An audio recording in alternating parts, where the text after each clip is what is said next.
welcome back to Playlist Pop. My name is Edward, and today I'm going to be reviewing Olivia Rodrigo's album Guts.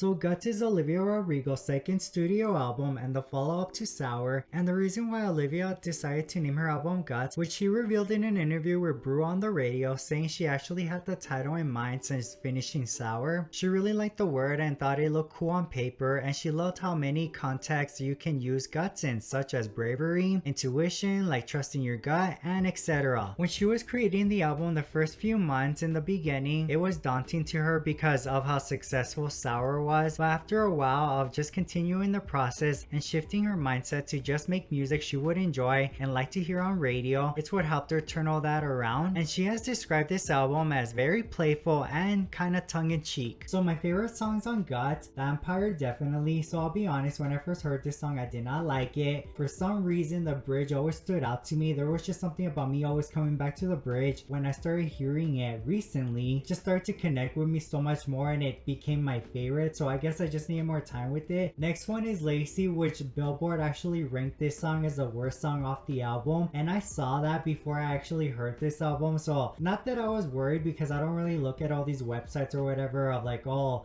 this song or this album, this and that. I don't really look into that. Usually I just look at Twitter and see what people are saying about this song. But you know what, when I heard this song, it was an instant favorite of mine. I like her vocal delivery. I guess towards the chorus or even the verses, like she changes her voice a bit, and I just love when artists do that. Like they just try different things with their voices, like it just keeps it different, you know, but like in a way where it still feels very true to the artist. Then there's Pretty Isn't Pretty. This needs to be a single. I could see this being played in a movie, which I could see several of these songs being played like in a coming of age type of movie. This song touches on insecurity, trying different lipstick shades and a different dress and different things like that, and how even when she would do that, it's like the insecurity wouldn't go away. What I really liked about that, because one, it is relatable, and at least from my experience when it comes to insecurities, I think it all comes down to just give it time. With time you just learn to embrace it. Not to say that insecurities disappear like that. Oh, I look in the mirror and I see another one, and it does happen that sometimes I just out of nowhere I see something else.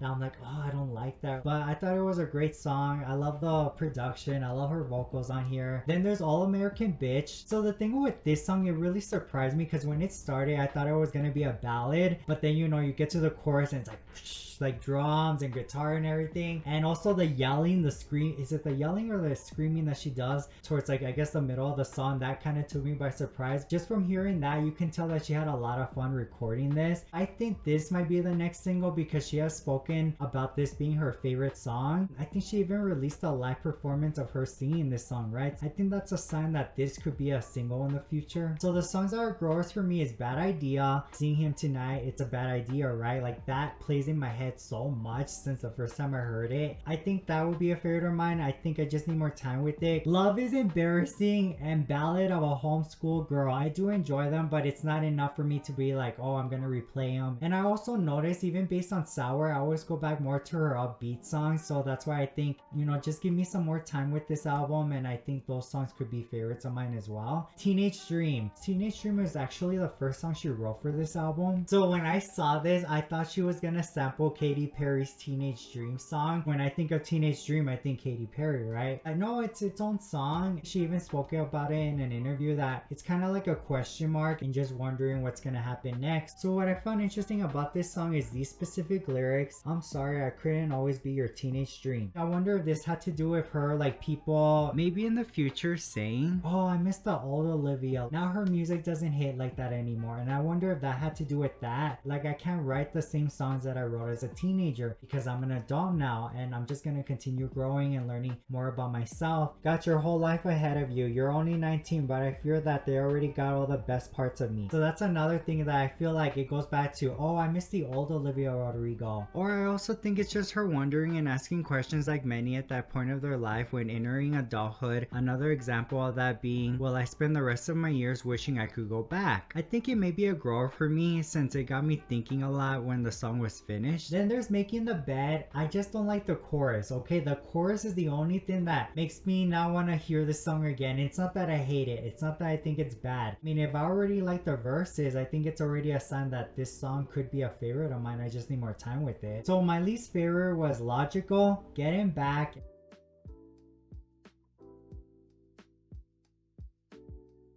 and The Grudge. I hope I said that right. So Logical, the reason why I think it's my least favorite, and I noticed this even with Sour, her stripped down songs, the ones that are very stripped down, and this goes for any artist that I love. Like, it's rare when I really connect with a song like that. I guess I'm the type that needs a little more production. I am gonna give it more time, but honestly at this point, just not my favorite. And in The Grudge, doesn't really grab my attention. Overall, I thought this was a great album and a great follow-up to Sour. This album, she just went more rock, which I think really works out for her. She has a great voice for that genre. I like how it just kind of ended a story, like from beginning to end of the album. Talked about being 19 and now she's in her 20s and just starting this new journey in her life. I feel like this album just touched on the last years of her being a teenager and just kind of reflecting. You can tell she really knows herself and she really learned a lot about herself through this album. I think she's just going to continue living and learning and just seeing where life takes her from there. Well, what are your thoughts on this album? Did you like it? What were your favorite songs? What are songs that you hope become a single? You can share it down in the comments down below. Don't forget to hit like if you like the video and subscribe for more videos. Thank you so much for watching. I hope you have a good rest of your day and I'll see you later.